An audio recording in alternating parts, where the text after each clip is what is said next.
Good afternoon, everyone. Welcome back to Crimes Against Folk. Hooray! How you doing? I'm good. Are you talking to me? I'm always talking to everybody. Okay. I guess I'm the only one that can answer. I'm trying to do like the Mark Maron thing, where he just asks. You remember he asks everybody. He's like, "How's it going? How we doing?" Oh yeah, you do great, Mark Maron. I'm infinitely less successful than Mark Maron, but I do my best. We listen to a lot of his podcasts on the road. He's I would say, one of the OG podcasters of like the new generation of podcasters. I mean, his podcast, WTF, has been going on for, good grief, I don't even know how long, like 10 years or something. Wow. It's a long, long time. I remember we were listening to the Obama one. He had Obama on, and he's like, you guys, he like could not believe that the president was about to like walk into his garage and be on his podcast. Yeah, it was crazy. I mean, you think about it, that's crazy. Like, you know, presidents didn't really do a lot of whole media outreach before Obama did. Yeah, you know, they would as sitting presidents anyway. Like maybe as candidates and then former presidents. But he went on the podcast, and it was weird. It was weird to hear him on a podcast, but especially on Mark Maron's podcast. I know. But I did. That was one of my favorite episodes, really, of any podcast. Yeah. So I would hope that we at least can get close to that someday. Of having at least the vice president. Yeah, we could shoot for vice president, I think. I'm fine with that. Sure. Especially this vice president. I wouldn't mind having her on a podcast. Yeah. That'd be pretty cool. Oh, I'll take it. Welcome in, everybody. We have a wonderful guest today. We are reintroducing Raine Stern. Yay. And a wonderful Wisconsin-based artist and musician, excellent musician. Yeah. Excellent artist, excellent songwriter. As an understatement. Yeah. Like you really seriously, one of the most talented artists we've come across. Yeah, like you can't get the full effect until you really just hear what she can do. Yeah. But before we do that, we got a couple people to thank. We want to thank Electro Voice for being a proud sponsor of the podcast. They gave us these wonderful RE20 black microphones, and we love them. Yes, we do. They are fantastic for recording and for podcasting, which is what we're using them for right now. But we've also been using them for recording as well. Yeah, I heard you hook it up to your acoustic. On a little live video, or not live, you did a little recording of a cover or something, and the acoustic sounded incredible. Yeah, I was just kind of aiming it in the general area. Yeah. It worked out really well. That's great. So we want to thank them for providing this equipment for us and sponsoring us. If you want to know more about Electro Voice, go to electrovoice.com. And we also want to thank our lovely patrons who support us on Patreon.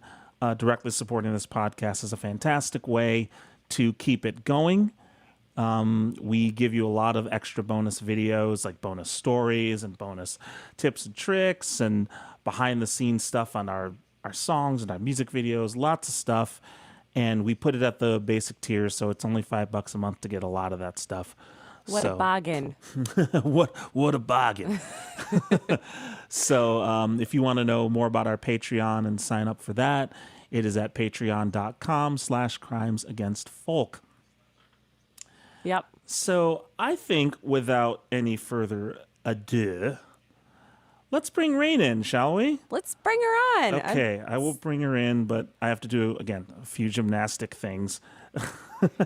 Ed's gotten really good at gymnastics. I have computer gymnastics. Hello. Hey, might I just are. say, what a bargain. What a bargain. I don't What know a why bargain. I instantly like think of my Boston heritage when when we're talking about deals. It's kind of the perfect voice for that, isn't it? It is.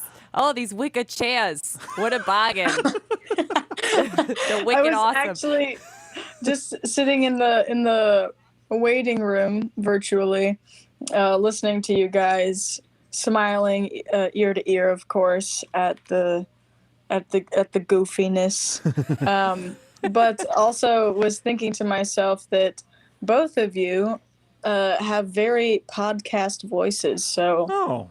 Oh, why thank you. Well, like I said, 85. Well, I told somebody else, 85% of that is the microphone.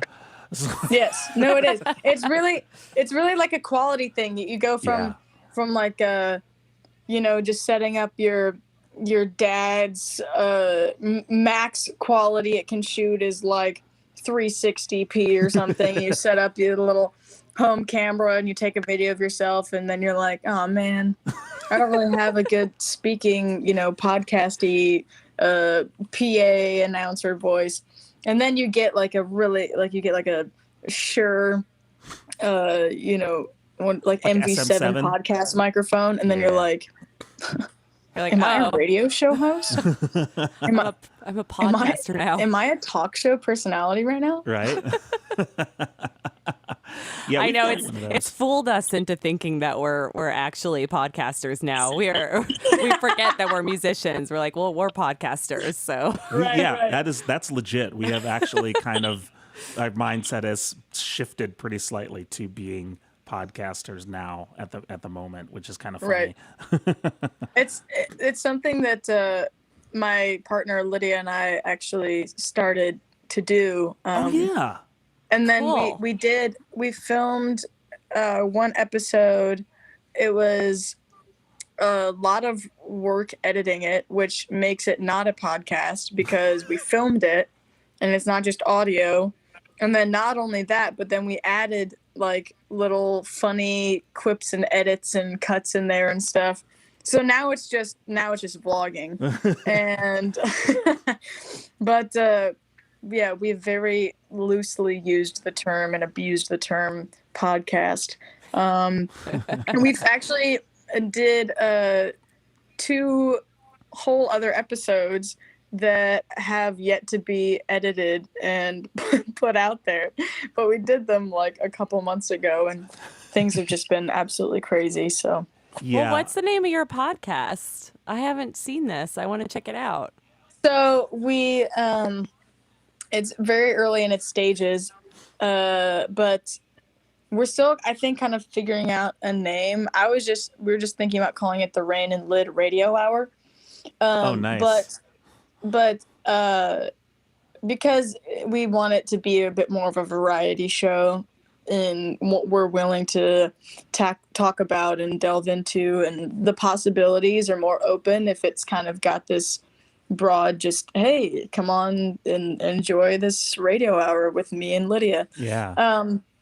But the first episode is very appropriately titled "Who Do We Think We Are?"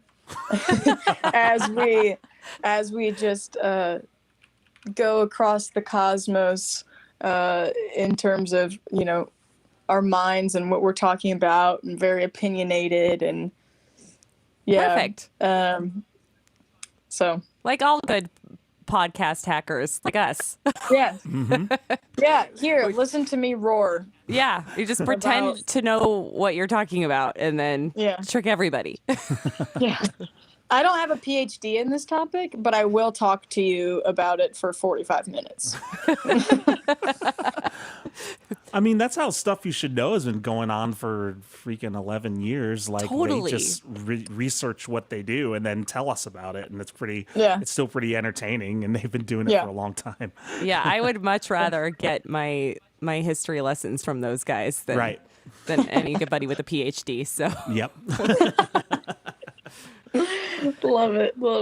Well, we're so happy you're here, Raine. I mean, I remember coming across your artistry when I was desperately looking for an act to join our show in Wisconsin, and I didn't know anybody in Wisconsin, any like musicians that could join our bill that was, any good. And so I just like threw a call out to Facebook, and I was like, help me, Facebook, I need someone on the show. And then a bunch of people responded. I was floored. I was like, I didn't even know I knew this many people in Wisconsin. But I clicked on your link, I think first, and I was like, oh my God, who is this? Like, are you serious? She wants to do a show with us?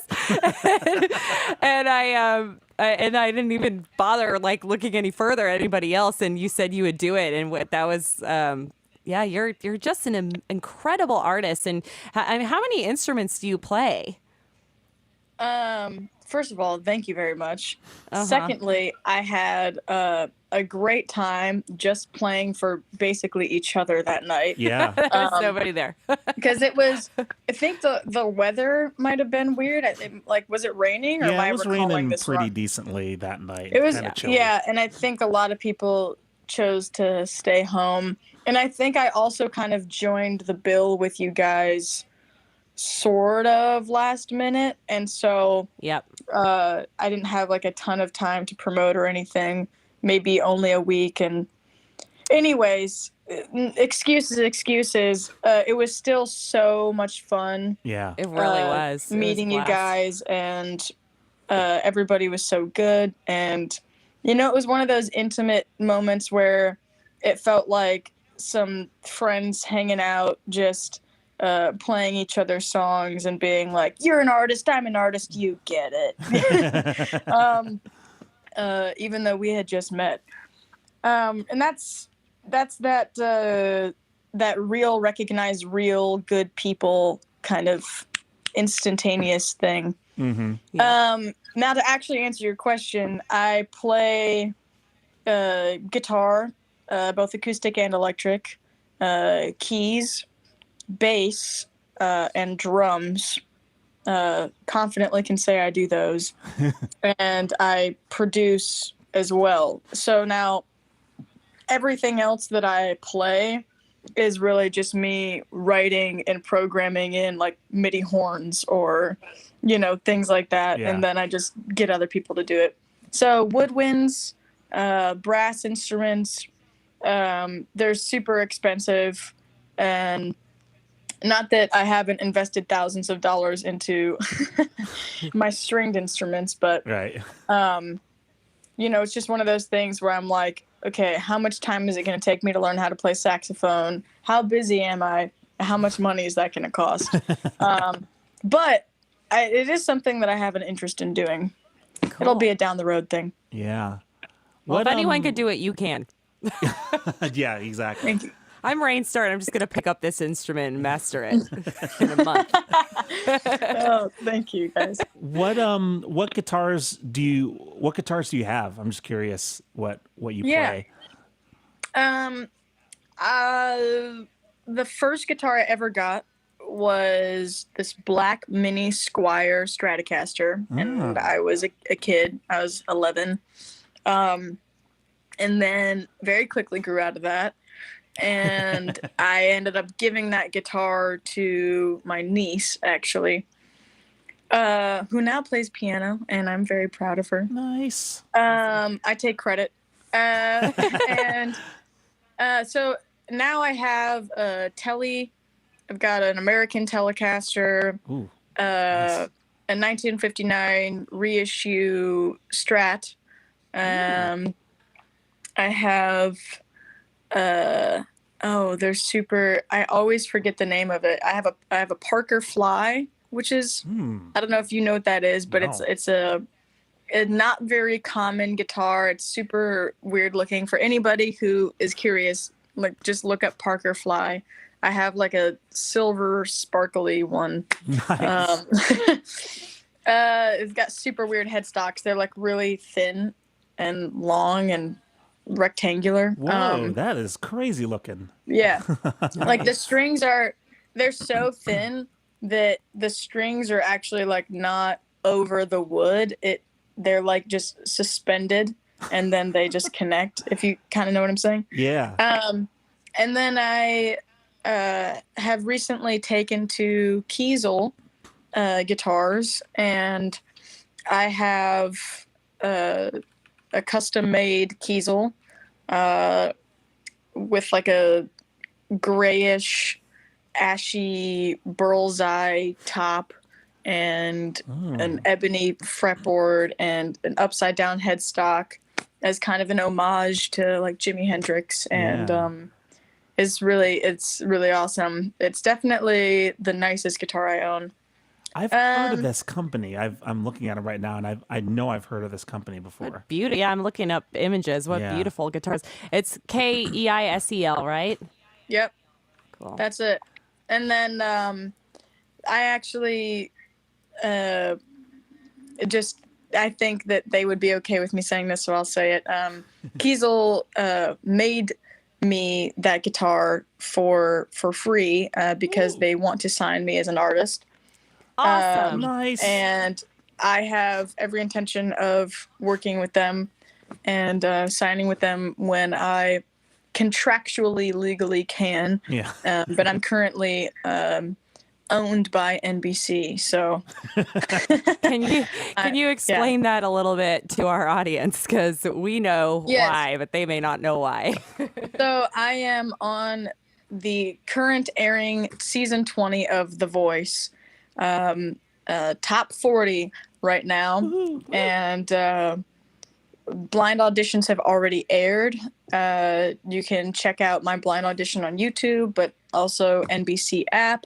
I think they also Hulu has NBC station network. So go check it out, season 20. And that's that's folks. Yeah. That's it.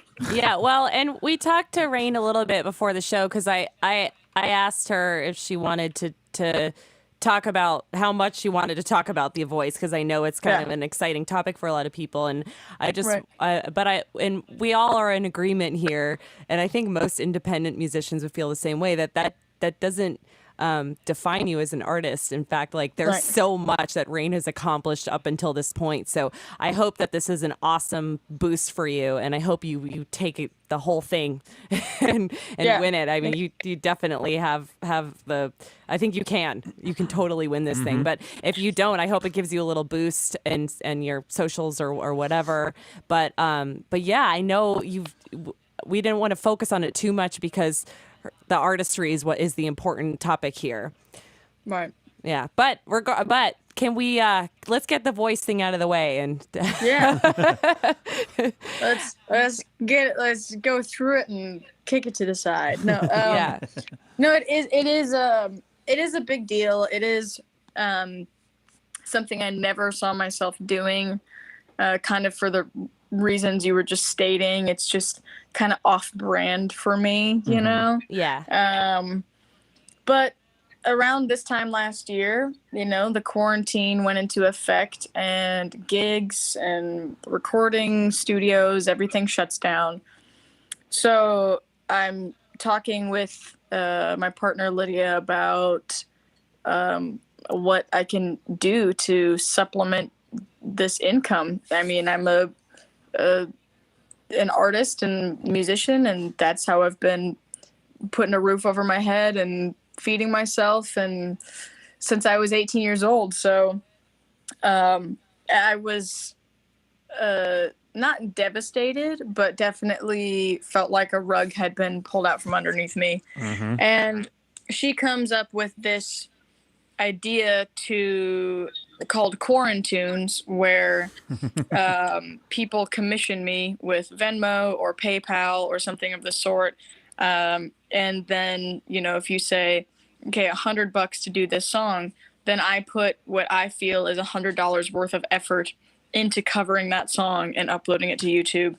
Wow. And it definitely worked for a little while, and the 5th episode, it was a Dave Matthews song, Stay or Leave. I had hashtagged an Instagram post of mine, hashtag Quarantunes. Go check it out. Episode 5 has just been, uploaded, and it's link in bio, And I guess the Quarantunes hashtag had just started picking up.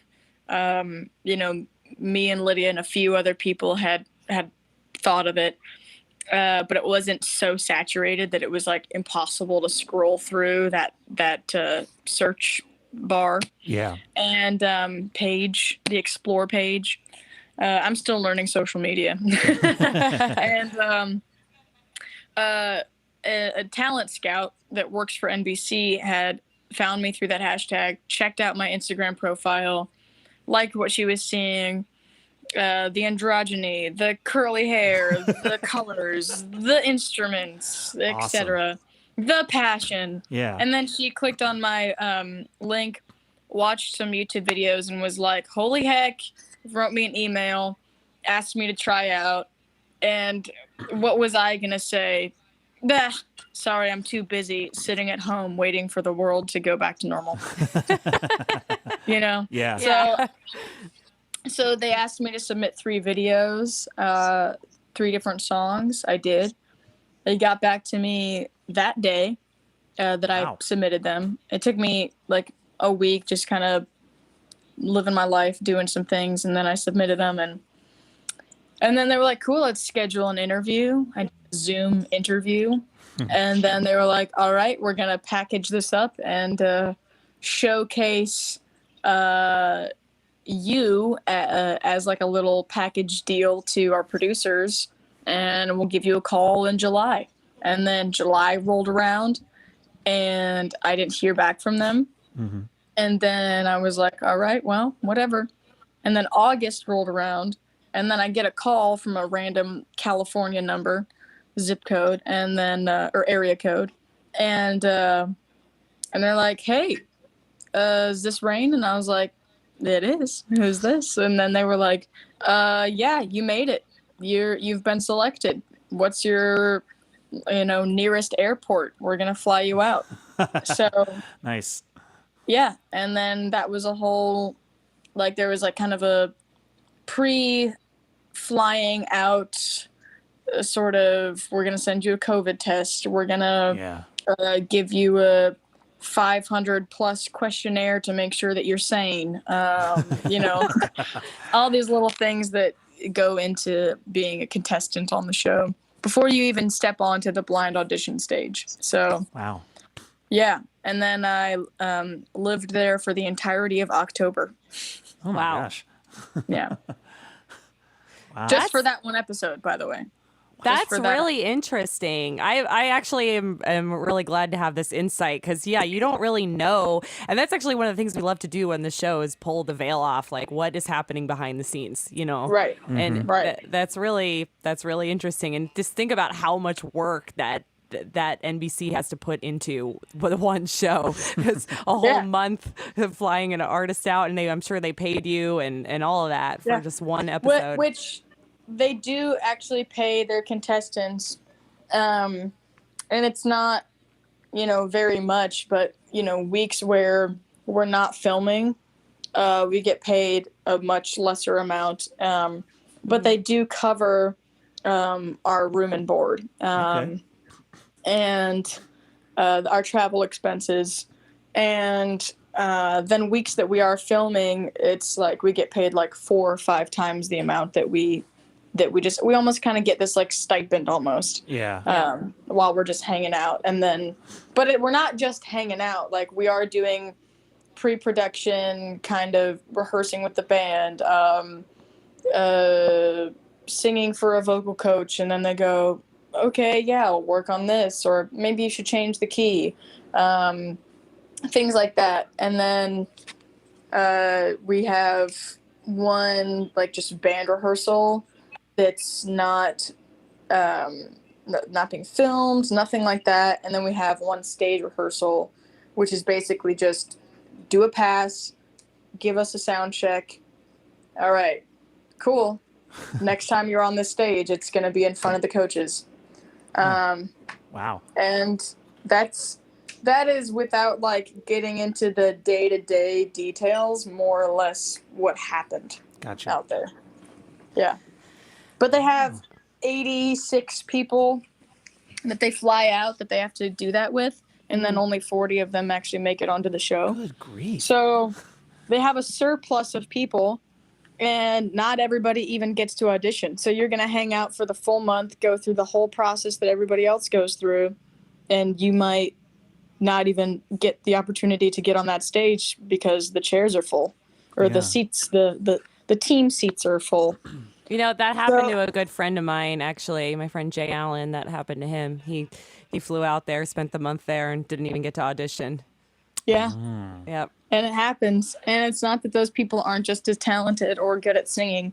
It's just, I'm not going to lie, though. They say it's randomized. I absolutely do not think it is. I think that they film the, maybe NBC will slap me on the wrist for this, but they film the blind episodes over the course of 4 or 5 days.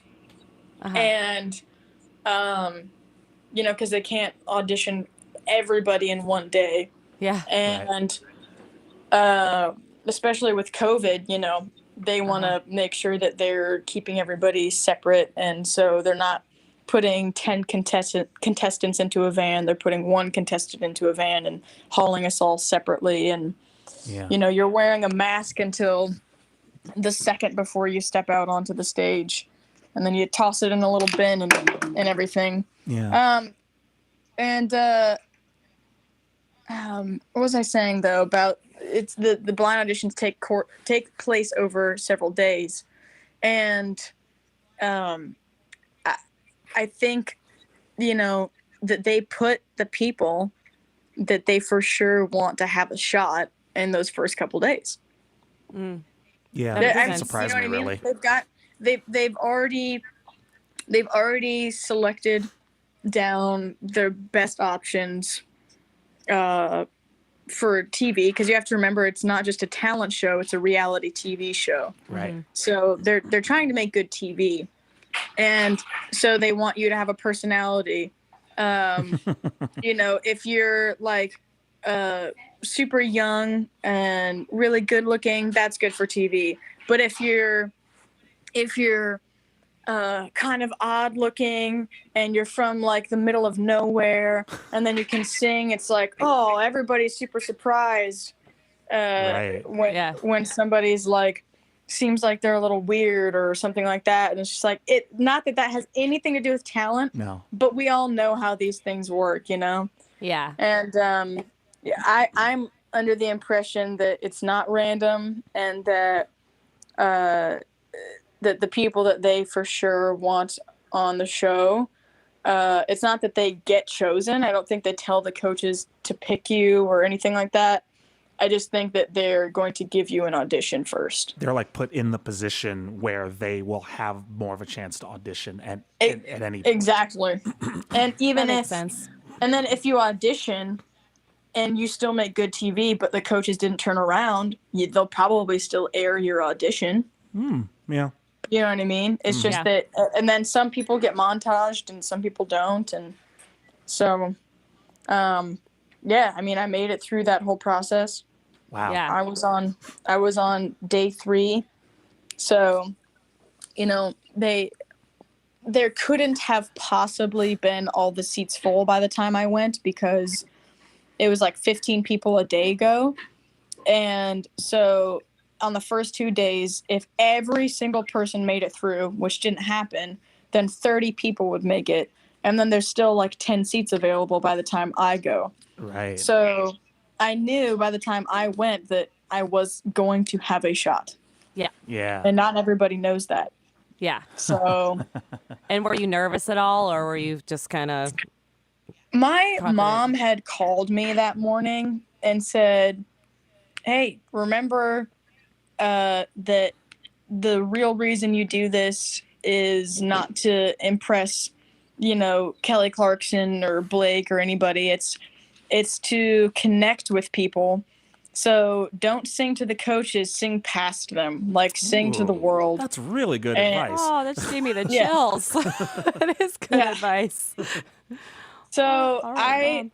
I had that energy just showered on me right before I went and got into hair and makeup and did the whole thing. And somebody that works on the show, staff backstage, actually said, it came up to me while I was sitting, backstage in my little chair, my little quarantined 6 feet section, and goes, "You're weirdly calm."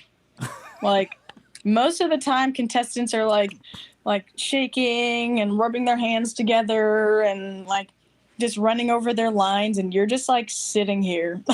And I was like, what am I gonna do? Like, how? There's nothing left to do but to do the thing. Yep. Like, I've been out here for a month preparing for this. I'm either gonna have a good voice day or I'm not gonna have a good voice day. The coaches are either gonna turn or they're not gonna turn. Either way, I'm not going to walk off that stage less me. So I'll just have gained knowledge. At the very minimum, I will have gained knowledge and insider knowledge as to how a production like this works. Mm-hmm. That's cool. All right, let's go home. That's really You know? cool. Yeah, that's the attitude. This is the attitude of a professional. For Yeah. If you're paying attention, people in the audience, this is the attitude of a professional. You just go up there and you do the thing, because you already know what you're doing. It's not like it's not like you see in the movies, like, oh, all of your experience has come to this point. It's like, no, this is another performance in a big, long exactly. line of them.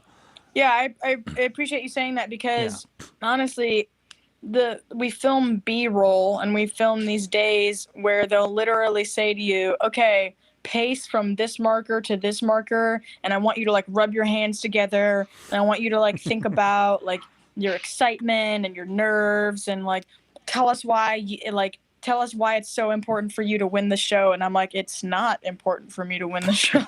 So yeah, tell us why it's been your dream since you were a fetus to be on Team Nick Jonas. And it's like they're feeding this narrative that's really good for TV. Yeah. And I think I was irritating because I just didn't really bite all that often. So I was just kind of like, no. Thank you. I'm happy to be here. But my entire life and self-esteem is not gonna be dependent on whether or not like John Legend thinks I'm good. Yeah. It's just I really understand the big dealness feeling of it all. Mm-hmm. But at the end of the day, I don't want to be a famous person. I want to be a leader, an activist, and music is my method. Music is how I do that. Mm-hmm. So, people were like, oh, you must have been so nervous, like talking to those A-list celebrities. And I was like, why would I? They're not cooler people than I am. They're not better people than I am. They're not more worthy or deserving of a person than I am.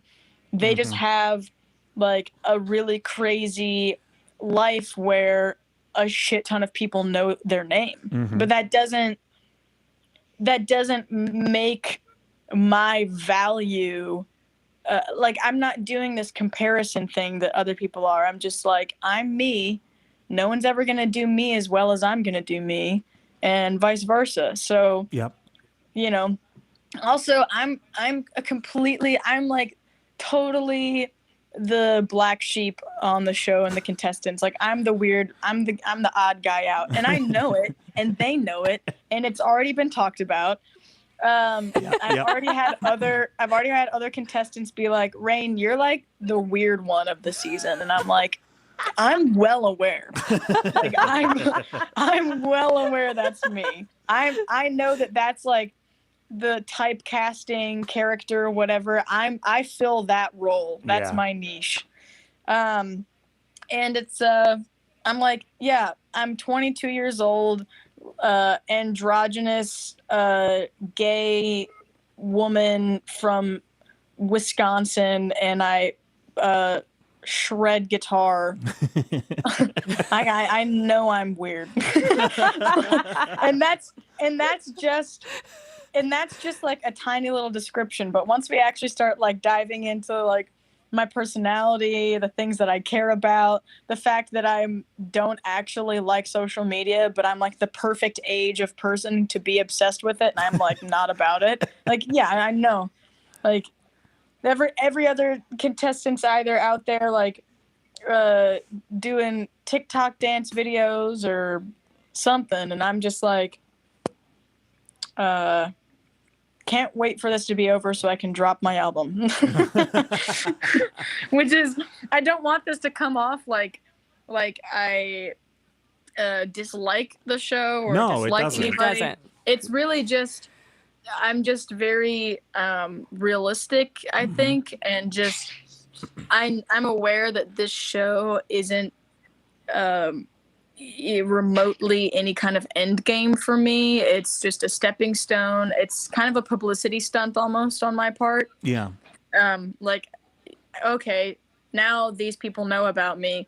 And I even said to the coaches before I flew back home, I was like, hey, no matter what happens, we're good as long as you guys check out my album when it drops. There you go. Yeah. Nice. And they were like, hey, you know what? I like your confidence. I like your personality. That's really cool. And so they very well might. And that's really the goal of this. You know, I was nervous when my audition aired that I was just gonna seem like another contestant to be discarded and disposed of.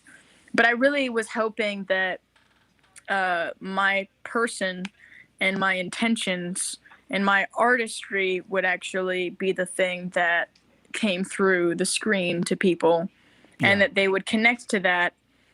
And that, you know, that's the end goal with all of this for me.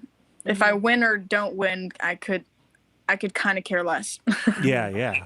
You know? That's awesome. Well, and you bring up so many amazing points, because I'm sure, Raine, you've heard this as I have for, you know, basically the entire existence of even before Voice American Idol. Like, you have a great voice. Have you ever thought about going on The Voice or American Idol? Jeez. And, you know, and you have to kind of remind people that, okay, well, of course I've thought about it, and I've auditioned many times. I got kind of close on American Idol once, but I've never made it on, and that doesn't determine my artistry at all. And Right. it is a reality show. They're trying to sell TV at the end of the day, and there's going to be tons of people with amazing voices, and if you get on, you're super lucky. It's an amazing experience. But I'd like to change the thought on that with people. Instead of going, you have an amazing voice, have you ever thought about going on The Voice or American Idol? How about, you have an amazing voice, what are you doing with it? You know, why don't you ask? Totally.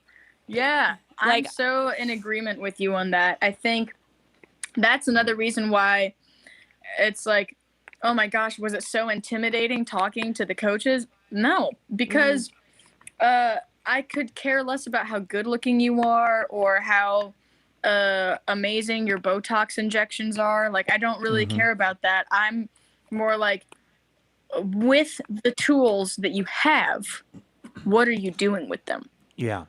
And what do you want to do with them? Like, where does your heart lie? And that's really what matters to me. And if that lies in winning The Voice, then cool. If that's where your heart lies, good for you. Yeah. Then go for it. And it's more like, if where my heart lies resonates with people and that's why I win the show, then that's super well deserved. Yeah. But I want to maintain my integrity at all times. I think that there's, you know, I'm like, okay, if you want to dismantle the machine, the best way to do that is probably from the inside. So get inside, play the game, get in there, and then start flipping tables, you know, and bringing that old school flair of that punk rock and roll attitude that was more there during like the 60s with women's rights and people of color and these human rights movements and kind of the protesting of the Vietnam War and things like that, and that's a time when appreciating songwriting was more popular. You know, it was like, sure, maybe Bob Dylan can't really sing, but he's an amazing artist. And and that's I think nowadays you can't get away with not being extremely skilled at all of that stuff. So I mean, I used to cry and be so sad that, man, I'm writing these great songs, but my execution vocally is not up to par with the songs I'm writing. And I used to think I was going to have to get somebody else to sing them. But I just kept practicing and practicing and eventually getting better and better. And I'm still growing. It's a long journey. And I think with anything, you just have to have some sort of fire or thing driving you to get you through those rough patches, because they will come. And maybe you're born with the voice of Ariana Grande and you don't have to worry about whether you can sing or not. But I'm telling you, that rough patch then will present itself in a completely different way.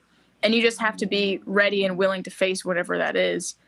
So for me, mine is my absolute faith, belief in there being some ethos, some universal consciousness that is blessing me, that is with me, that is I am just simply a vessel for its music to happen. And whether or not other people share that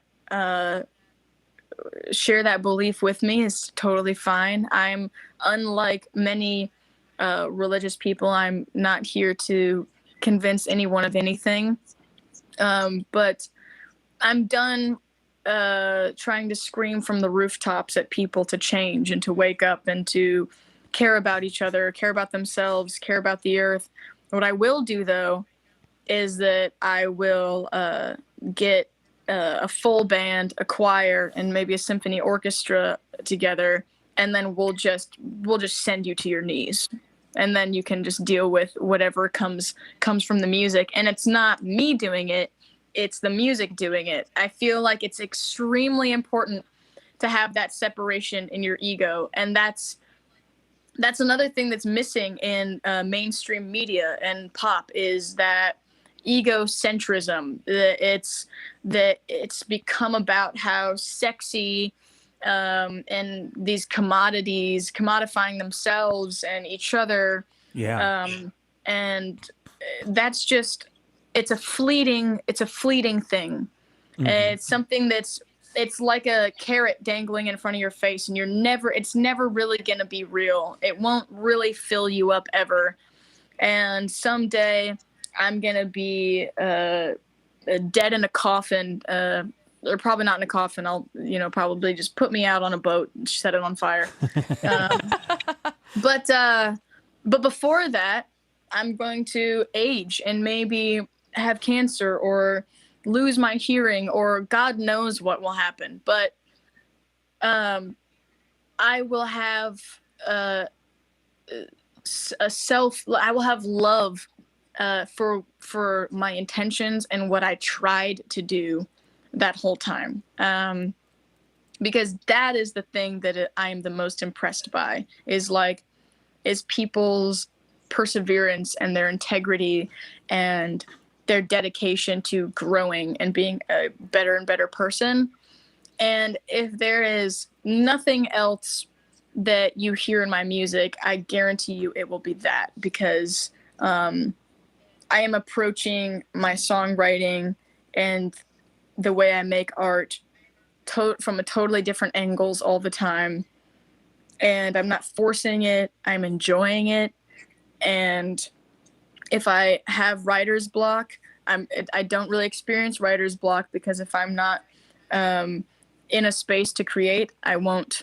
And if I'm in a space to create, I'll write a whole EP in a week. You know, it's just like I'm ebbing, I'm flowing, and I think that's an important lesson, perhaps. It's like sort of a metaphorical way of living. You can apply it to everything else as well. Well, it's been difficult, I think, for a lot of artists through the pandemic to really reconnect that way because the way of life has been upended for so many people.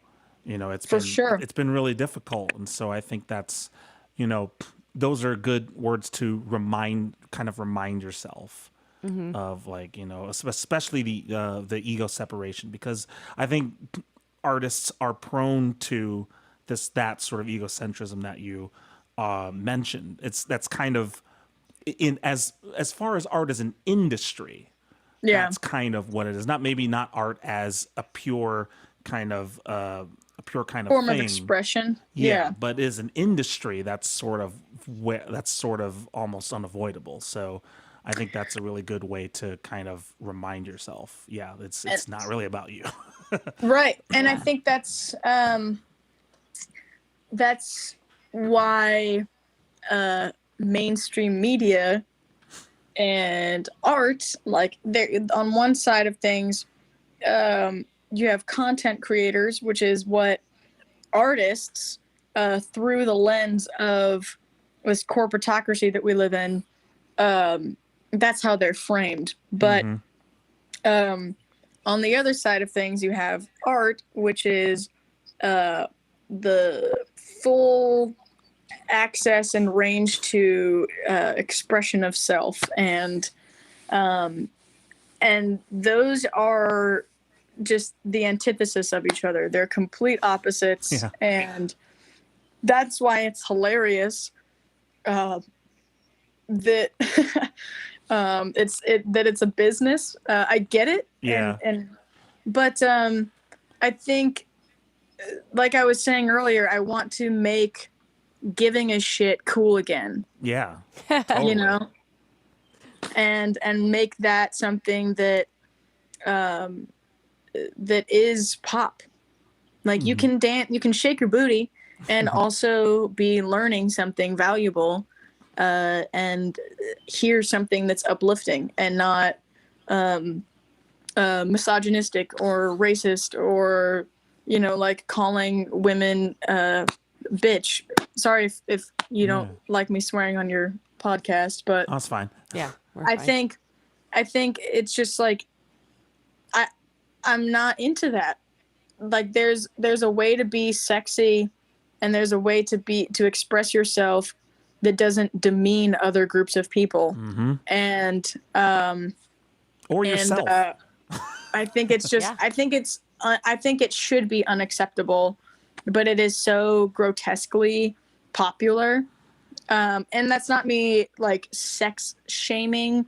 I don't think people should not be allowed to wear what they want and write songs about making love and all of these kinds of things. That's totally cool. But it's just like, I don't think that objectification and being popular and respected and glorified should be something that exists. You know? Yeah. But, you know, that's Raine's ideal world, and I can only have control over me and what I do, and just watch as the numbers of people who are just, like, sick of singing the same old tunes the same way actually have something new and different that's wholesome. It's not Sunday school music by no means. I definitely say what I want to say in my songs, but I also want people to grow. And if I'm not doing that and I'm not healing from my music, then I just kind of feel like it's pointless. Like, what am I adding? I don't just want to saturate the music market. I don't want to write a song so that people will buy it.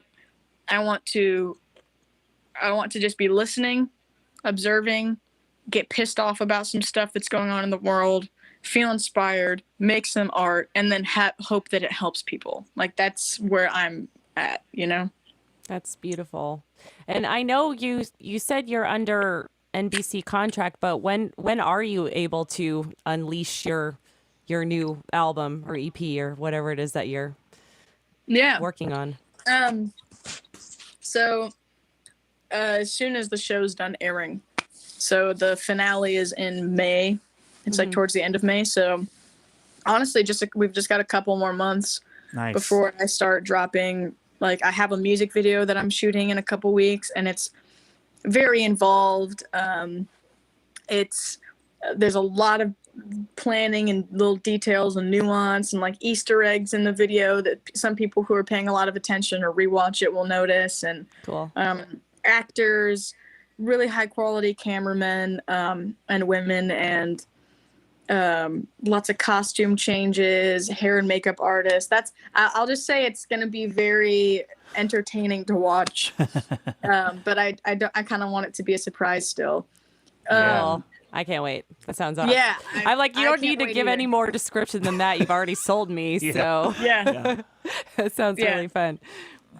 And then I have an album, but I'm dropping it in 3 EP chunks. So Cool. it's going to be the Into the Light is the album, Into the Light collections.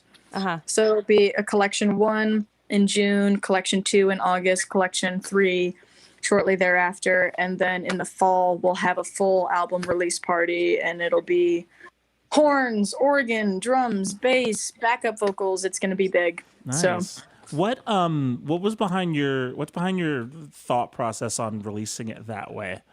I'm just curious. yeah, I think as a new up and coming artist, I think it's a lot to drop 12 songs on people at once. And I don't think it's a lot, actually. What it really is that TikTok and Instagram and Facebook and these ways of consuming media has just destroyed human beings' attention span. Yeah. Yeah, true. And I also think that it's a good way of continuing the hype for a while and getting like, okay, you have 2 months to digest 4 songs. You can do that. Yeah. You know? Yeah. Yeah. I think So that's that's kind of- smart. Yeah. We're a thank you. fan I of mean, we're a fan of releasing EPs ourselves. Like as Witherword, we've only done 1 full length album and 5, I think, other EPs. Yeah, 5 EPs. And Right. I like it on a creator standpoint too, because you could really focus on those short collection of songs versus like an Right. entire album. Just felt like a lot, especially when you're doing it independently. If you have a producer, maybe it's a little bit different. But you know, Yeah. Sure. you produce your own albums, right? I do. Yeah. Yeah. I don't know if you feel the same. And this but- first one is all like real live instrumentation. So this album is bass drums, guitar, piano, organ, Wurlitzers, those kinds of things, just keys in general. And then saxophone, trumpet, trombone. So it's gonna, I mean, I'm really, really proud of this album, and it's got some jazz, it's got some blues, it's got some funk, it's got some R&B, soul, but it's hard to describe really because it's, there are a few of like each kind of song on the album, and it's not just an indie rock album. It's like, it's a fusion, and I think that's the direction that music is and has been moving, is just fusion genres, people melding their favorite things that they grew up listening to together. Yeah. And I think that you'll hear the eclecticness of my music taste in every song. Now, since we're on the subject, where can people follow you? All your beloved social media accounts, or Bandcamp. We had a question about Bandcamp or Spotify. Like, what's or a website? Anything you want to just kind of direct people to right now? Yeah, totally. So I engage with my followers the most on Instagram. I do Instagram lives every now and then where I actually invite my followers to come up and talk with me. Cool. And we have all kinds of personal conversations, and I really like to let the other person steer those. And so that's where, if you really want to engage with me, that's the best platform to do that on. I do have TikTok, Facebook, Twitter, YouTube, Spotify, Raine Stern, Raine. I've dominated that handle. So Nice. if you just search my name on any of those platforms or even Google, I'm pretty sure there's only one me with that name. So Are you on Bandcamp too? I don't think so. I know I have like a SoundCloud, and I know that I had maybe like a Bandcamp or Reverb Nation or something like that type profile. And I just have alienated it for the last 5 or 6 years. So there's probably nothing there. Yeah. Yeah. Cool. And speaking of Instagram, I noticed a post you had, a recent post about your fight for women's equality, and I wanted to ask you about that and see if you wanted to expand on it a little bit. Yeah, totally. I think one of the best things we can do to change an issue is representation. And so it's like, if you have a woman in a room with a team of writers and she's contributing, then that perspective will then go into what gets said in the TV show or on the news or whatever.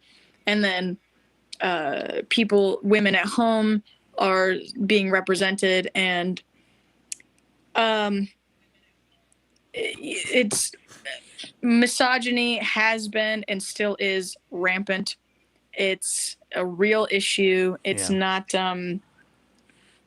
like, hey, the fact that you have a male female podcast host doesn't mean that like everything's even and chill now. Right. It's just not. And the same way, even though we have Black Lives Matter protests for Black people and people of color, does not mean that things are like cool now because we're talking about it.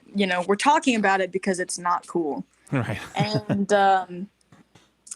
And I love that I'm a bit shell shocking for especially older men, but kind of everybody. They have this schema for what young female my age should, could, and would do. Yep. And I just don't do those things, or I do whatever I want. And in addition to those things, so I've definitely walked into a venue with a guitar and an amp and had, guys say patronizing things like, "Oh, you here with your boyfriend?" Blah, blah, blah. And I'm just like, and then I get up on stage and I just don't say anything, and I just go ahead and play and do my thing. And then they're like, "Oh, no, you're the act." Like, yeah, it's damn right.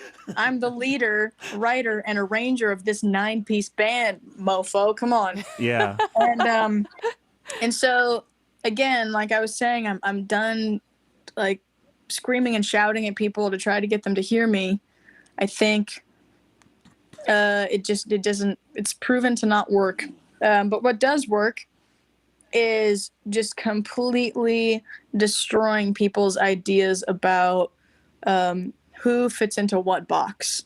Yeah. And so I think we have to just lead by example. And that's what I'm trying to do, is not just, oh, hey, I'm a young woman and I can play electric guitar. That's not the thing, really. That's a huge part of it because it gets people's attention.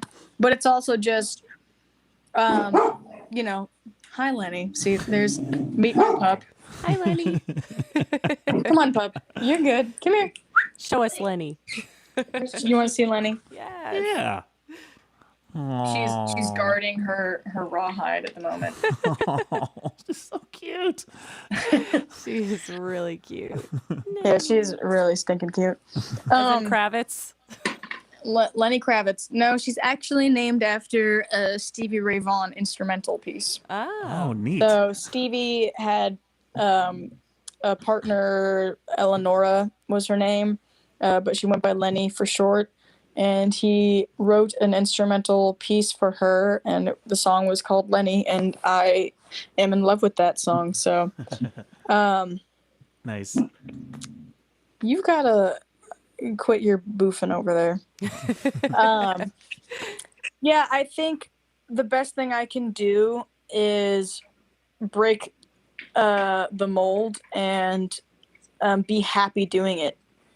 Yeah. And then just be super happy and super kind, and like kill them with kindness is something my mom always said to me. So it's like when people are being jerks to you, you know, it's not that you don't have every right to want to choke them out, but kill them with kindness, because then it just over time it hurts them worse. It doesn't hurt them, but They don't get the satisfaction that they would. yeah, they don't get the satisfaction of a reaction from you. Yeah. And that is the hardest thing is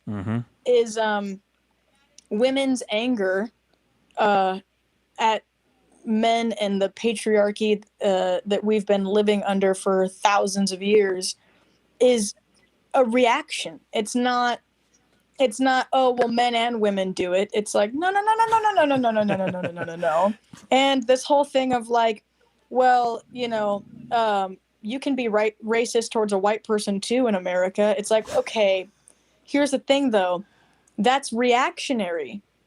Like that kind of prejudice or hate, while it is not okay, is reactionary. It's you enslaved colored people, black people, for hundreds of years, and we have generational trauma, and we're continuing to be penalized and put in this new slave, which is this penitentiary where you're going to go and be in prison for years, and we're going to make all kinds of tax dollars off of you and things.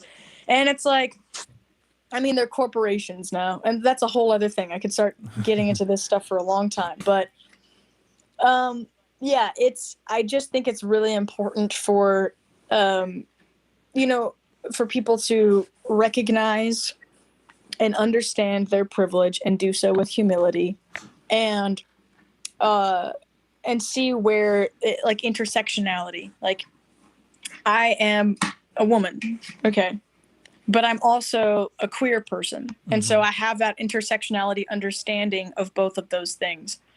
But I'm privileged as a white woman. So, you know, so I think it's important for people to see where their perspectives lie and what they understand and what they don't understand.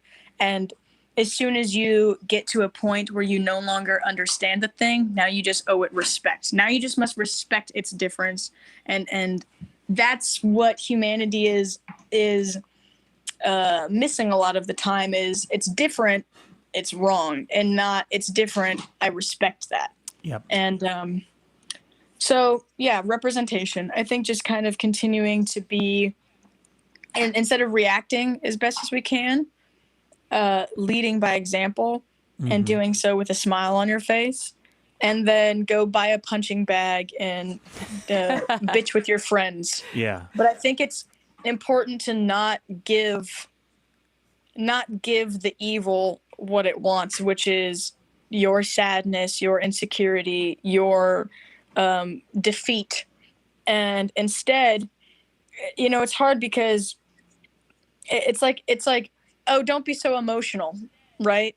Like women hear that all the time, or have their entire lives, and so have men in different ways, you know, for different reasons. But it's like this sword or this tool that gets used against us, which is hilarious, because whenever men say like, oh, is it that time of the month? It's like the hormone that causes women to get more emotional and more volatile is actually testosterone. that's what ramps us up. And so it's funny because it's like, oh, you mean act like you all the time? So if Ashley, if some guy ever says something like that to you, just remind him of that. You know what? I just saw that on TikTok. I saw like a couple people made videos about that, and I was like, this is why I love TikTok. Because you learn the most random, like 7 seconds of information to go look up on your own later, of course. But Right. I love that. It's pretty fun. Yeah, that is a fun thing about TikTok, is that it is a little bit like, okay, what are we gonna get today? Yeah. Ed and I just So- learned about the origin of the pound symbol from TikTok. So yeah. Oh, really? Yeah, Linguist TikTok is a pretty great place, I will say. I gotta subscribe to that. Yeah, there's some cool stuff on there. You know? I like nerdy stuff, so Yeah. totally up my lane. Well, I love that. I love that the kind of like lead by example thing. I think that's which is a byproduct of representation.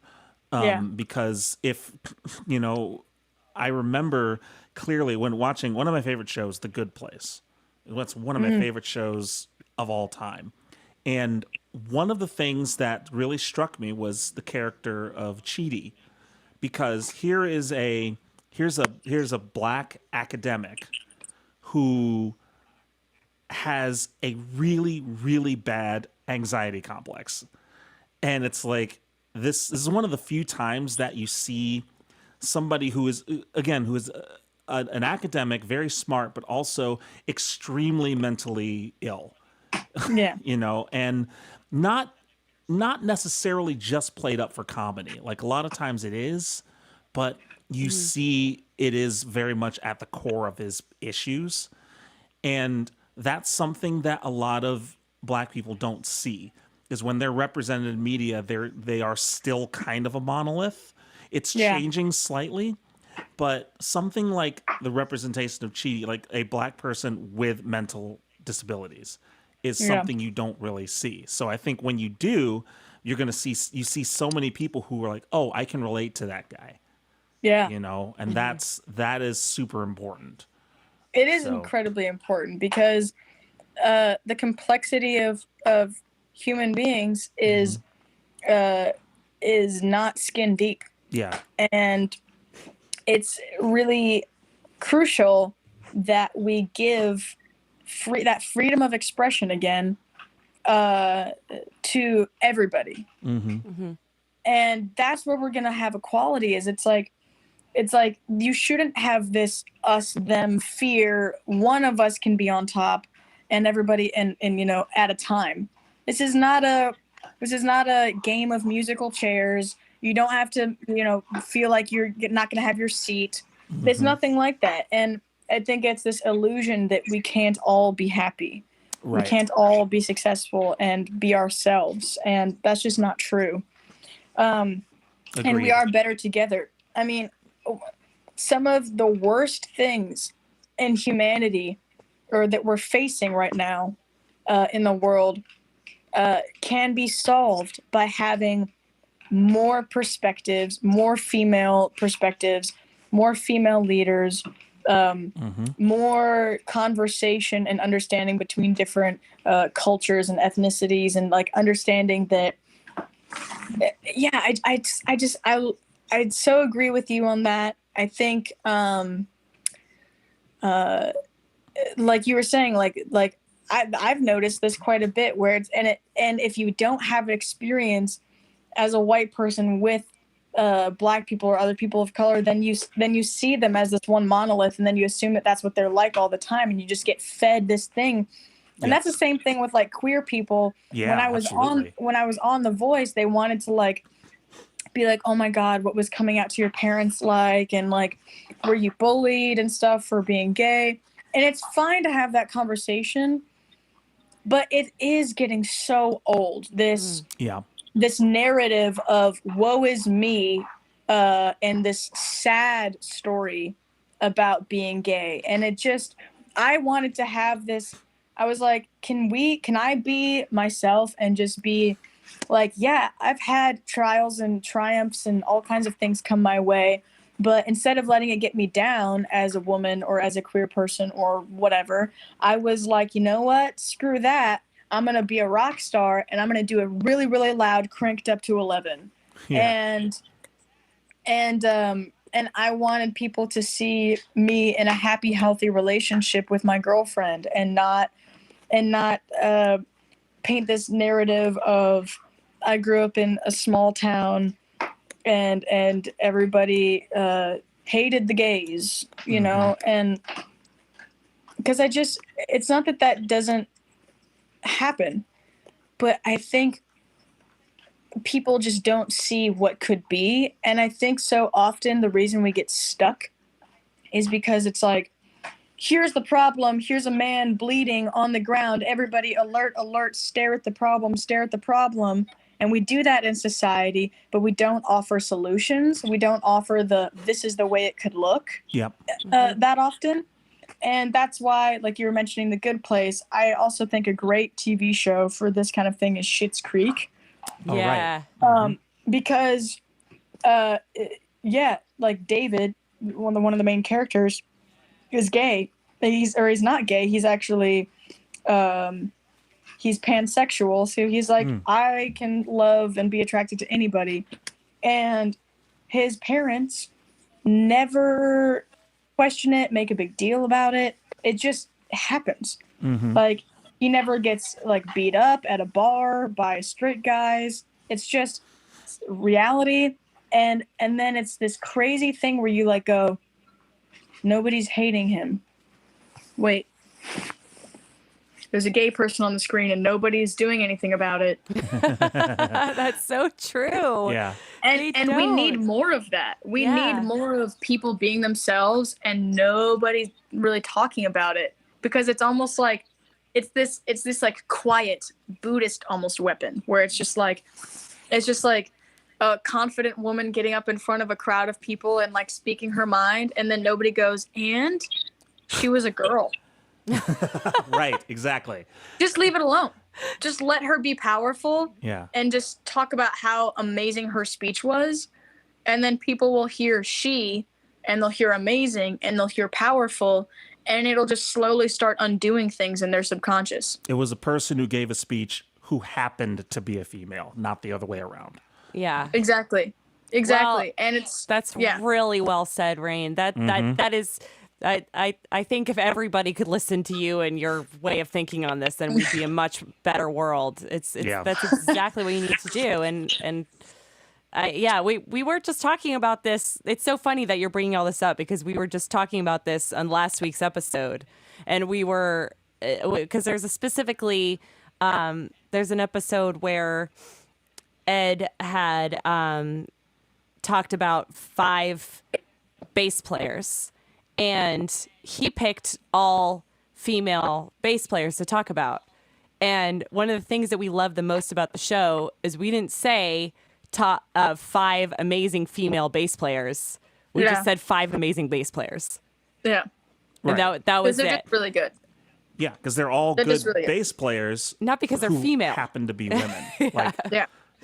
And that's a much better, healthier way of looking at it. And I hope that I see a generation of little boys and girls and androgynous people and non-binary kids, just everybody being themselves, expressing themselves however they want.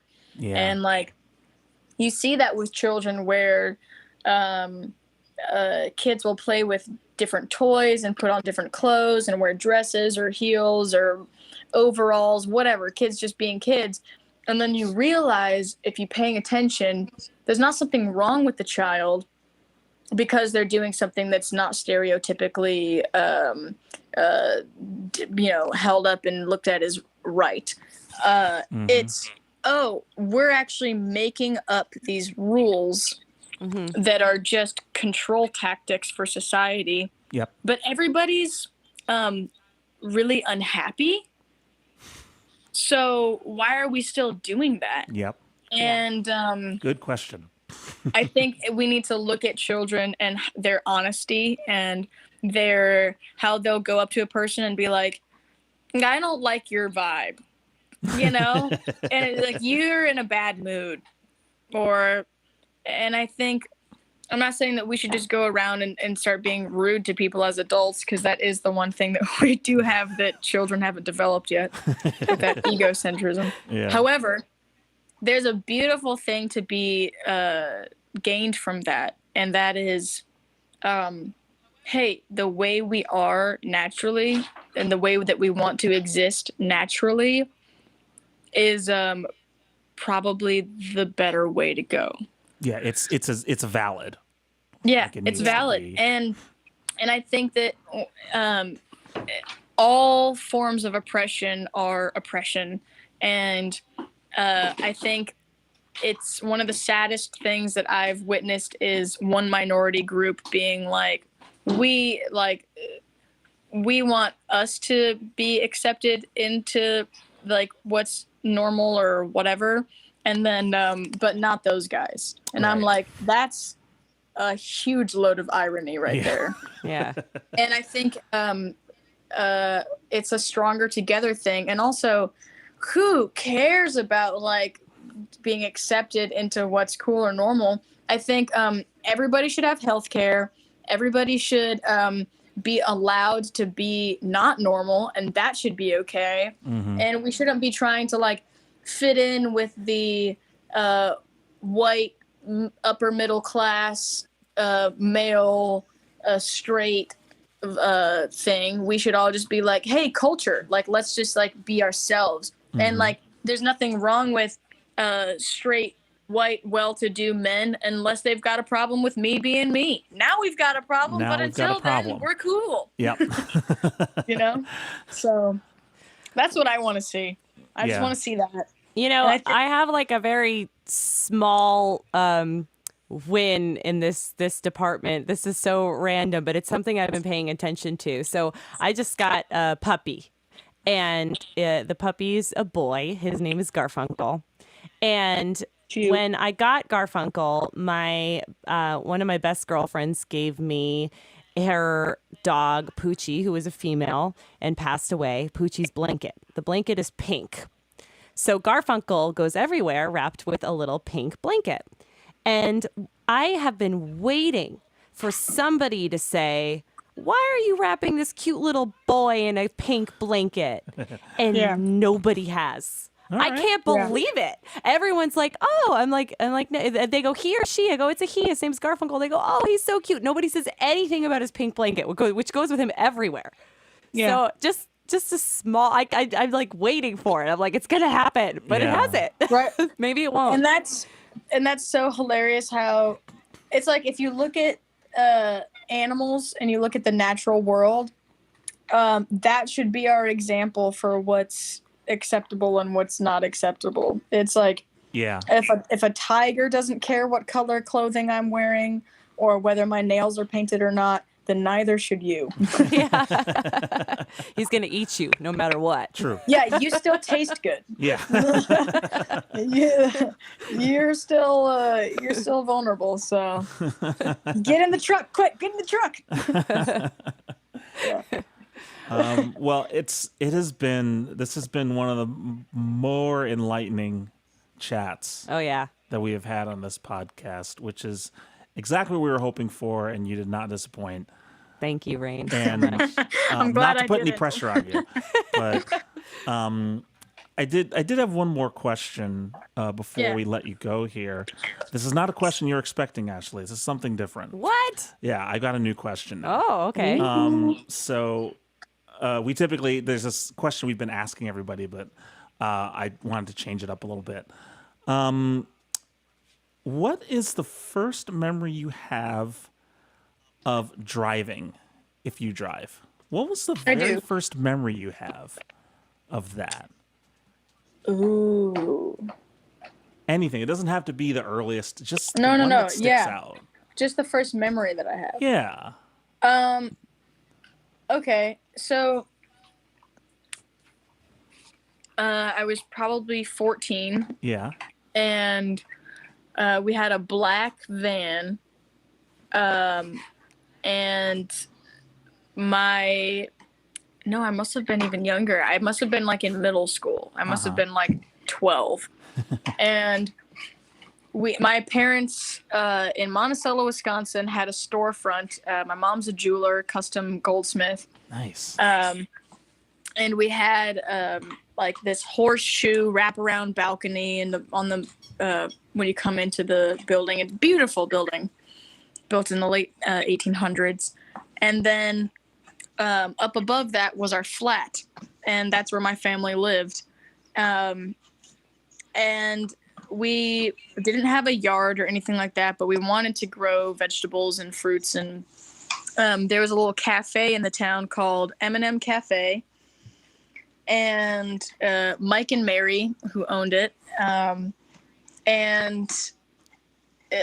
love going there. It's just like one of those cute hometown little places, memories. I love this. And the guy who was the main cook and owned the place had this unused garden behind his little cafe that was actually across the street from us. And it was right next to this little creek that went through the town. And I remember my dad was like, "Do you want to drive?" And I was like, "Yeah." And so we just go from behind the alleyway behind our building, turn left, go to the stop sign, look both ways, drive down, and then go and drive through this field and go and spend the day picking peppers and stuff like that. Wow. And so yeah, I drove maybe a quarter of a mile. But I think that's the first memory I have of being in the driver's seat. And that's wonderful. And then I was just like, "This is really easy." My dad was like, "Yeah, but there's a lot of rules." Oh, he's right. Yeah. That's so cool. That's a really sweet story. Yeah. That's just how my brain works. It's like you ask me a really simple question, and then I'm like, "Oh, I remember when the matter and antimatter collided and the universe was formed," and then that's what makes you a great songwriter. It is. Yeah. Honestly, it's like it's got its pros and cons. If you like lengthy descriptions of things, I'm your guy. If you don't, then don't ask me out. I don't know. Well, we love your lengthy descriptions today. Thank you for all of your beautiful insight, Raine. And everyone, go check out Raine's music. Go down the rabbit hole of YouTube because you'll have endless content to watch. And on iTunes, and just Google Raine Stern. All kinds of stuff is going to come up, and you will not be disappointed. That's Absolutely. for sure. Thank you guys so much. It's been an awesome time. Actually, Ed, it's been long overdue talking to you guys, and I really enjoyed myself. So thank you for having me. Of course, anytime. This has been just a fantastic conversation, perfect conversation for a Sunday afternoon, in my opinion. Yeah, absolutely, definitely. So take care, stay safe, and we'll talk to you again sometime soon. Alrighty, guys. Bye. Right. Thank you. Bye. Raine.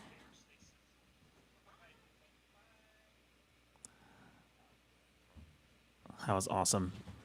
As we knew it would be. I know, right? Raine's awesome. I mean, I remember, you just know when I looking at the videos of Raine and just having the first conversation over Facebook Messenger, I was like, this is a very special human being. Yes. And then when we met Raine in Wisconsin, it was just, she's just lights up a room. Mm-hmm. And has really cool insight, obviously. And again, one of the best guitarists I've seen probably in a long time. Yeah. Period. Yeah. Speaking of which, she did forward her blind audition from The Voice to us. So I wanted to go ahead and play that for you guys right now. You can find it on YouTube.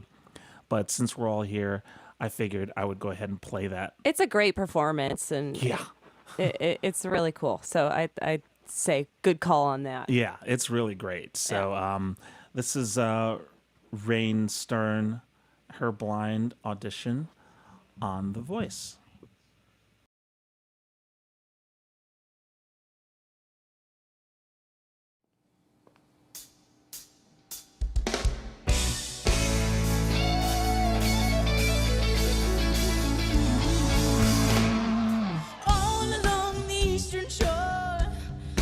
Put your circuits in the sea. Hey. This is what the world is for. Making electricity. You can feel it in your mind, or you can do it on the side. Plug it in and change the world.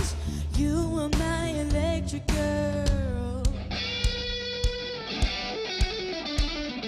You, girl. Just shock me like electric eel. Come on, Nick. Come on, John. Yeah. Oh, tell me how much of electric feel. I said, oh, girl. Just shock me like electric eel. Baby girl, yeah. Oh, tell me how much of electric feel. Come on, Kelly. Do what you feel now. Electric feel now. I told you. Do what you feel now. And Nick, there's three. Do what you feel now. Yeah. Oh! Yes! Woo! Yeah! Oh! So cool. Oh my gosh. All right, what's your name? Raine Stern, and I'm from Madison, Wisconsin. What in the world? What do you perform up there? I actually have a 9-piece band that I write and arrange all of the parts for, Oh my horns, God. everything. Like, creating is my most favorite part. Your whole vibe is creative. Thank you very much. I'm not speechless that often. We wish you were more often. I feel like guitar is probably not the only instrument you play. I also play keys, bass, and drums. You really know how to milk a performance, and it just kept getting better and more amplified. You are a rare find, and you're about to have your moment in the music industry, and you deserve it. Thank you so much, Greg. Raine, that was so electrifying. No pun intended. I happen to also play the drums and keys and guitar and sing. And I'm gonna fight for you because you are one of the most unique performers and creatives that we've seen on this show. My favorite part of the process is the creative process. If I could spend all my time making arrangements and dreaming big, that's where I feel most inspired. And I think the perfect home for you would be Team Nick. Thank you so much. Even without a live audience in this room, you were working the audience. That's so rare that we get an artist that can do that and play their instrument. You have so much creative energy just flowing from you, and we're just lucky that you brought that energy to The Voice. I'm a fool. I should have turned around. But It's okay. maybe I'll be able to steal you. I don't think I will be. We're not letting her go. But Raine, who do you pick as your coach? Oh, man. Please, Raine. Come on home. And this is a very hard decision. Come on, make it rain. Make Right it here. rain! Here you go. Oh, man. I think I'm gonna have to go with Nick.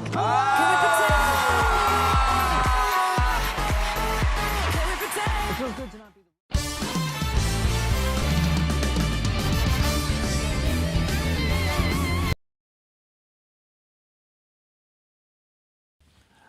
All right. So yeah, that was Raine Stern on The Voice playing MGMT's Electric Feel, which I'm not familiar with. I'm not really familiar with a lot of MGMT's stuff, but I know that song though. I remember it. It was a big I've hit. never heard it, but pretty cool song, but incredible performance. I mean, holy cow. Like, just out of this world.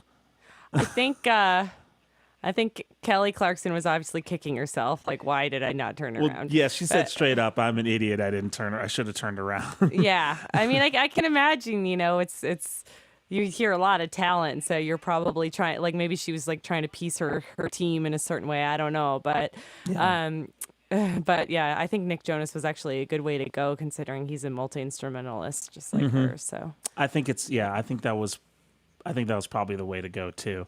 yeah. And also I feel like maybe just their energies kind of makes sense. But Yeah. but yeah, that's so if that is just a very small sample of what Raine can do. Like Go check out Raine's original music Yeah. though, because it's also I mean the covers are great, fantastic performances, but the original music, like Raine was saying during the show, it's there's a lot of heart that goes into it. Mm-hmm. Yeah.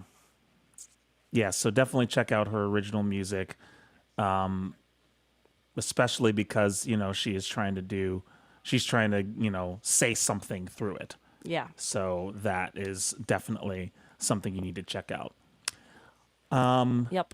Next, do a little show and tell. Yeah, It's my turn this week. It was, and Ed sent me this photo in advance, and I almost messaged Ed to say I have no idea where this is from. I do not know these people, but I decided it would be more fun to tell him live on the show like I am right now. I don't remember this at all. Oh, that's funny. I very clearly remember this. So this photo, there are some details I don't remember, but this was at our first sojourn to Sundance. This is in Salt Lake City, and we were filming a TV spot for their, I believe, CBS affiliate morning show. And this was us right after we had finished filming everything. We were taking a picture with the two hosts. But I just thought it was kind of a funny picture. Yeah. Well, so it was like a local morning show. I mean, it's funny because the people look familiar to me, but the memory of this is just poof, gone. I don't remember doing it the morning show at all. Yeah, this was the first one we did. This is the first one we ever did. Oh, wow. And we managed to get this because there was a publicist that happened to be working kind of in conjunction with the Salt Lake City area part of Sundance, because Sundance Film Festival, if you don't know, takes place in Park City, Utah, every year. But they have a satellite section of it in Salt Lake City, Utah. They're not that far away. Maybe like, I don't know, half an hour, maybe an hour away. Yeah. They're not that far away. But we got to play one of the showcases at this awesome pizza place in Salt Lake City. And there was a publicist that was working with the Salt Lake City people, and she emailed everybody who was doing showcases, and they're like, hey, we have a spot open on this local television morning show, who wants in? And you responded almost immediately and said, we want to do it.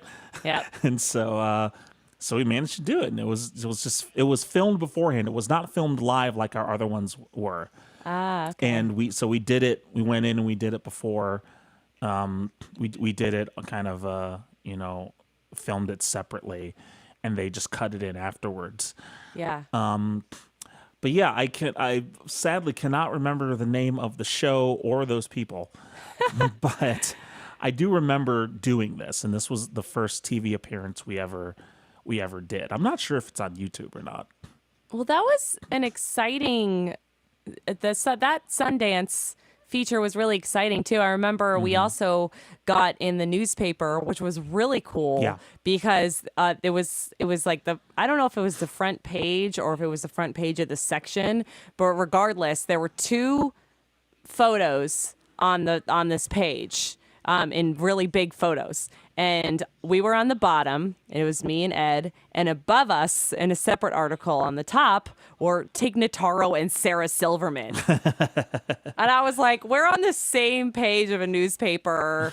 like basically co-headlining this thing with Tig Notaro and Sarah Silverman, who are two of my heroes. Yeah.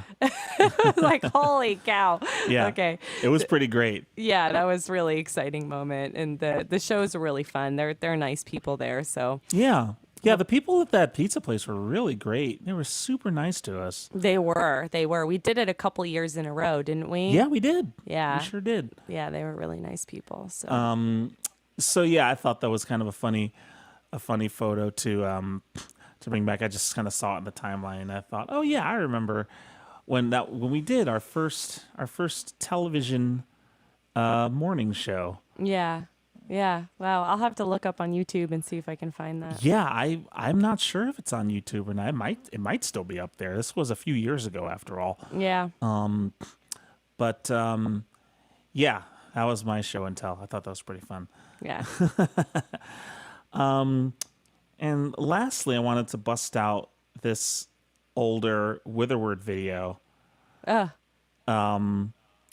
I ran across in the list and thought was just really funny. It was a good memory for me. So this was on one of our earlier tours, I believe. When was it uploaded? Let me look. I think it was either 2015 or 2016. 2015, June of 2015. So this would have been pretty much right after we made the decision to hit the road full time. Okay. And so this is a little video we did here of our visit to a thrift shop in Arizona.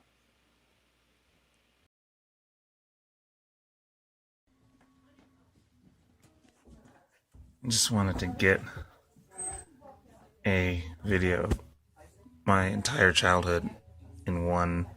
Are you gonna get mine? Yeah, you both.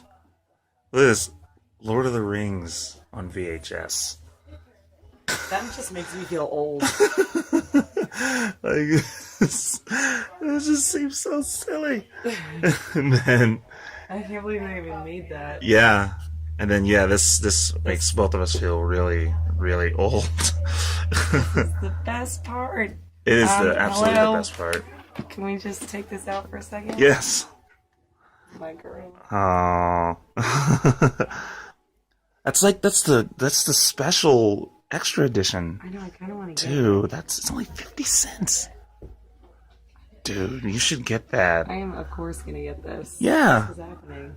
Oh my god, Twister? That was like the first movie I'm going to age myself. That was like the first movie I was allowed to go see alone with my friends in middle school. Oh, really? Yeah. Nice. That was a pretty cool movie. We were so excited. And it was suspenseful, too. You know? Yeah, it was. Twister was kind of scary, actually. That was pretty awesome. This hadn't even been opened. Wow. Ooh, you should totally get that. I'm getting that. You should definitely get that. Maybe somebody was like collecting Disney movies. Yeah, they all have got these stickers on the bottom. Yeah. This one looks like it was opened. I really love that movie. Yeah, me too. It's a shame. The one they don't have that I just don't see here is Lady and the Tramp. That was my favorite. Really? Oh, yeah. I love that movie. Casper? Twins. Pocahontas Awesome. sucks. Really? See, I never saw Pocahontas. Chitty Chitty Bang Bang. That's amazing. I mean, maybe the stickers just really... Yeah, maybe they just left the sticker on it. I don't know. Wow. Story of Jonah? The Great Mouse Detective? Nice.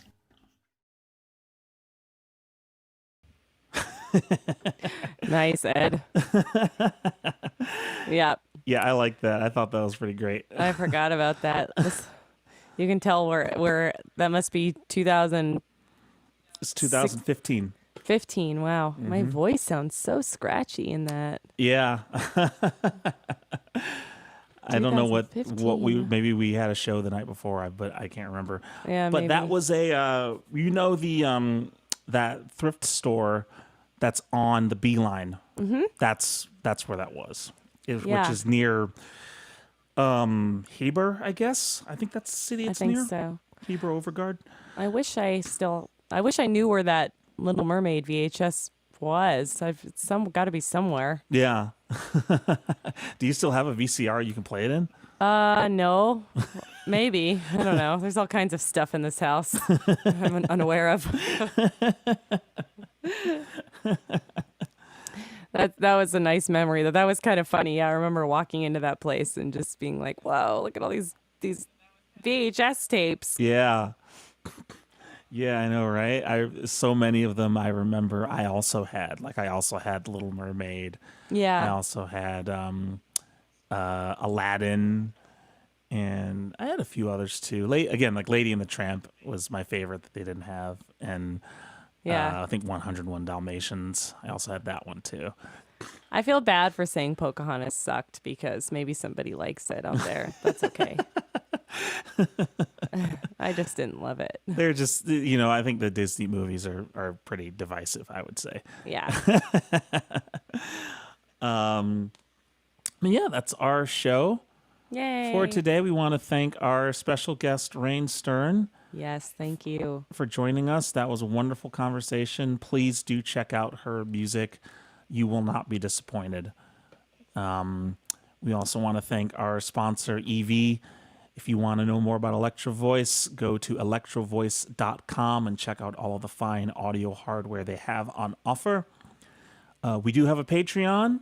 If you are interested in supporting this podcast directly and getting some cool bonus behind the scenes stuff, go to patreon.com/crimesagainstfolk, and you can check out the ways you can directly support this podcast from there.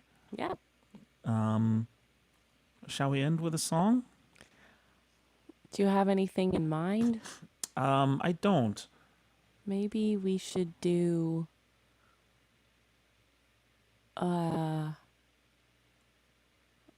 why is it always so hard to come up with a song? Usually I think of this ahead of time. And I didn't, especially when we're not looking at our set list because we Yeah. haven't done our set list in a year. Original or cover? Cover.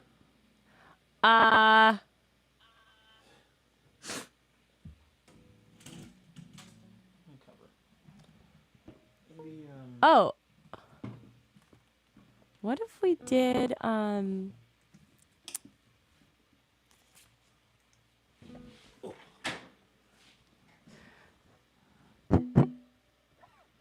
we haven't done like Across the Universe in a while. Oh, we haven't done that in a while. I would need you to play it though, because Yeah, I can play it. yeah. You want to go for it? Yeah. All right, let's do it.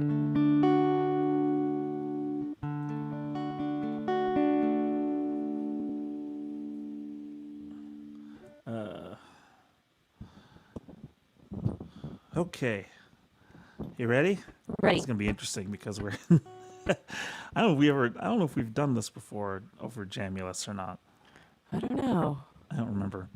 Probably not. Probably not. I don't think we've done this in a long time. All right, we'll give it a go. All right.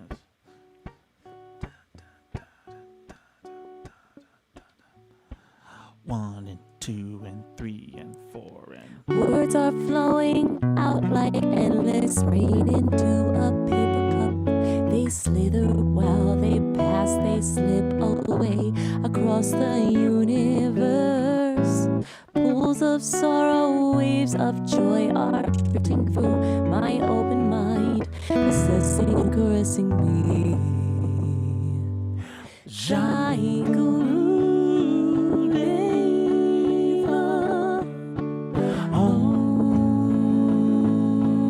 Nothing's gonna change my world.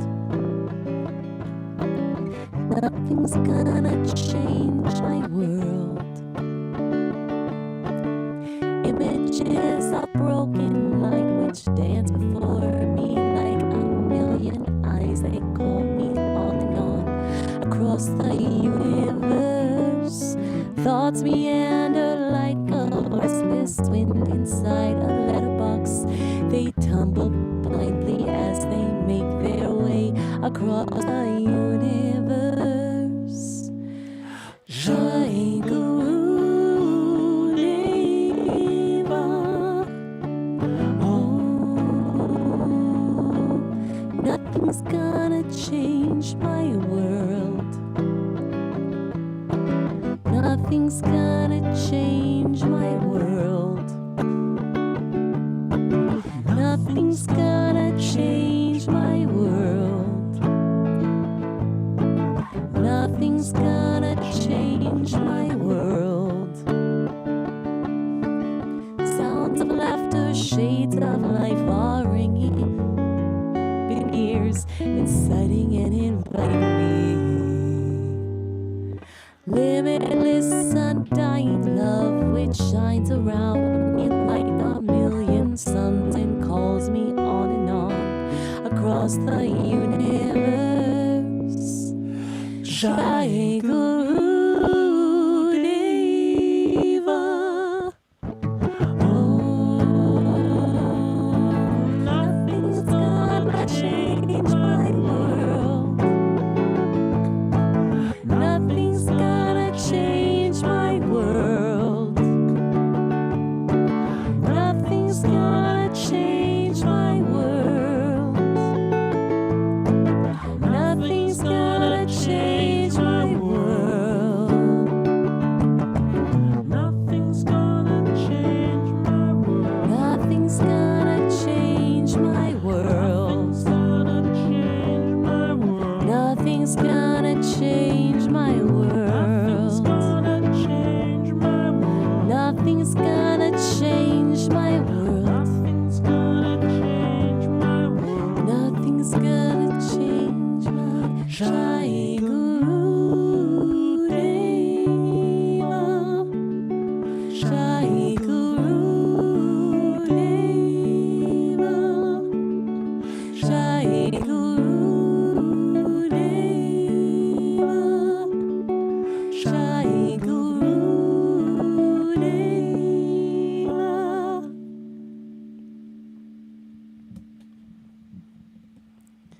Thank you guys. All right. Thanks everybody for hanging out. Garfunkel says thank you. And we will see you all next time on the pod. Yep. Be sure to like and subscribe or add the podcast to your favorite podcast app. Feel free to leave a review if you dig it. And yeah, we'll see you next time. See you next time. Bye bye.